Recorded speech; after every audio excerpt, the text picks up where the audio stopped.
दोस्तों, आज की ये वीडियो उन बच्चों के लिए बहुत ज़्यादा हेल्पफुल होने वाली है जो बच्चे इकोनॉमिक्स पढ़ते हैं, यानी कि अर्थशास्त्र के छात्र हैं। वीडियो में मैं आपको अंतिम वस्तुएं, मध्यवर्ती वस्तुएं, उपभोक्ता वस्तुएं और पूंजीगत वस्तुओं के बारे में पढ़ाने वाला हूँ।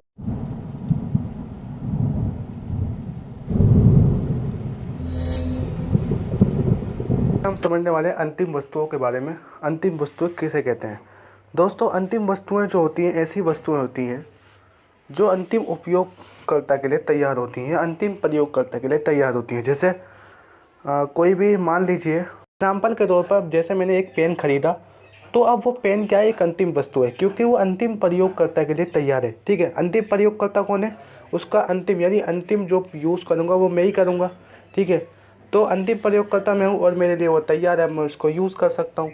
ठीक है, इसी तरीके से मान लीजिए जैसे दूध लाया मैं, ठीक है, अब मैं दूध लेकर आया। ठीक है, दूध क्या है? अंतिम वस्तु है। क्यों? क्योंकि अंतिम रूप से मैं ही उसे इस्तेमाल करूँगा।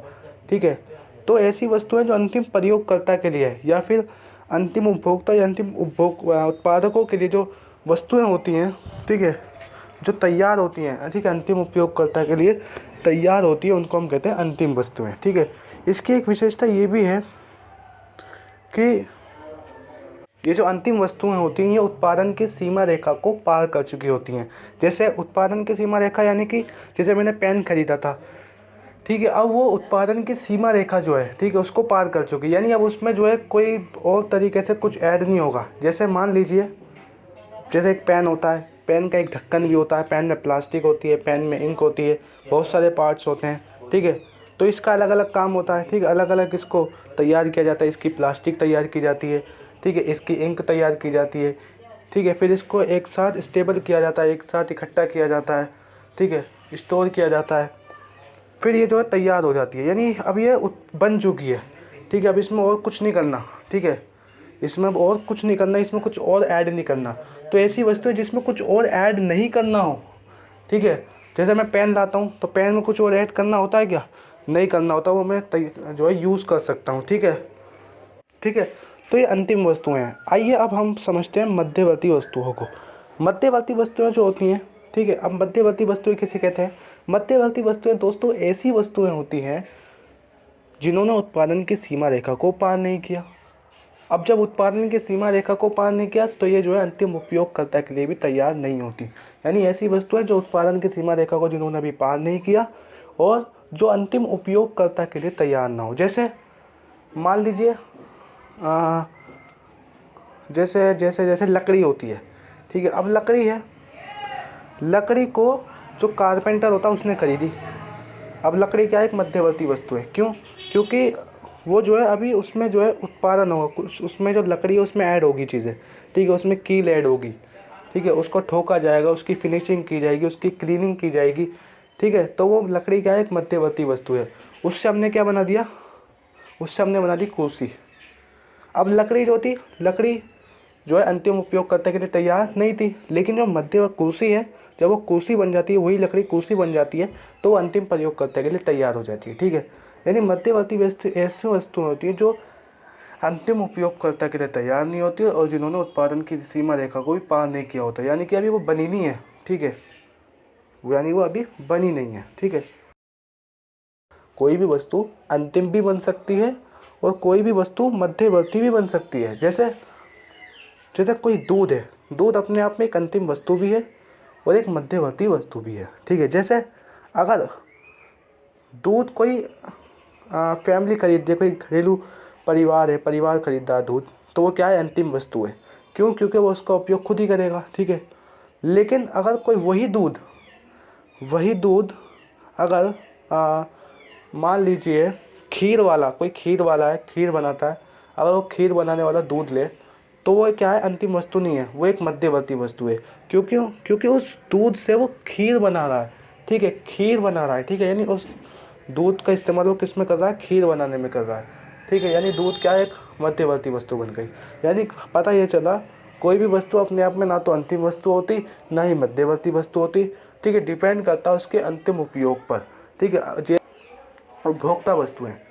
उपभोक्ता वस्तुएं कौन सी होती हैं? उपभोक्ता वस्तुएं दोस्तों ऐसी वस्तुएं होती है जो उपभोक्ता इस्तेमाल करते हैं, जिनका इस्तेमाल उपभोक्ता करते हैं और जो मानव की आवश्यकताओं को संतुष्ट करती हैं। अब ध्यान देने वाली बात यह है कि जो उपभोक्ता वस्तुएं हैं और जो पूंजीगत वस्तुएं हैं, दोनों ही अंतिम वस्तुएं हैं, ठीक है। अब जो उपभोक्ता वस्तुएं, ध्यान देना, उपभोक्ता वस्तुएं के 4 टाइप्स हैं। टिकाऊ 4 टाइप्स हैं। टिकाऊ उपभोग वस्तुएं, अर्ध टिकाऊ उपभोग वस्तुएं, गैर टिकाऊ उपभोग वस्तुएं और सेवाएं। ये 4 टाइप्स हैं वस्तुएं के, उपभोक्ता वस्तुओं के। टिकाऊ उपभोग वस्तुएं जो होती हैं, टिकाऊ उपभोग, टिकाऊ नाम से ही पता लग रहा है, जो टिकाऊ हो, ठीक है, कई सालों तक चले, ठीक है। तो टिकाऊ उपभोक्ता वस्तुएं जो होती हैं, तो ऐसी वस्तुएं होती हैं जिनका उपयोग कई सालों तक किया जा सकता है और जिनका जो है मूल्य भी अधिक होता है। ध्यान देना, ठीक है, जिनका मूल्य भी अधिक होता है। 2 बातें, एक तो उनका इस्तेमाल कई सालों तक किया जा सकता है और उनका जो मूल्य होता है वो भी ऊंचा होता है। जैसे वॉशिंग मशीन क्या है, एक उपभोक्ता वस्तु है, अंतिम वस्तु है, साथ ही साथ ये टिकाऊ उपभोक्ता वस्तु है। क्यों? क्योंकि इसका इस्तेमाल कई सालों तक किया जा सकता है, ठीक है, और इसका मूल्य भी थोड़ा ऊंचा होता है, ठीक है। अर्ध टिकाऊ वस्तुएं ऐसी वस्तुएं होती हैं दोस्तों जिनका इस्तेमाल हम 1 साल या उससे कुछ अधिक समय के लिए, या तो 1 साल तक या उससे कुछ हल्का सा अधिक समय के लिए कर सकते हैं।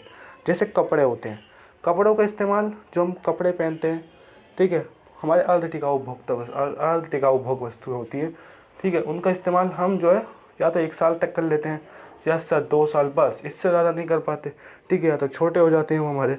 लेकिन वहीं वॉशिंग मशीन हम कई सालों तक, 10-20 सालों तक इस्तेमाल उसको कर सकते हैं, ठीक है। तो अर्ध टिकाऊ उपभोक्ता वस्तुएं जिनका इस्तेमाल हम 1 साल या उससे अधिक समय तक कर सकते हैं और इनका सापेक्ष मूल्य थोड़ा कम होता है। ध्यान देना, थोड़ा सा कम होता है, ठीक है।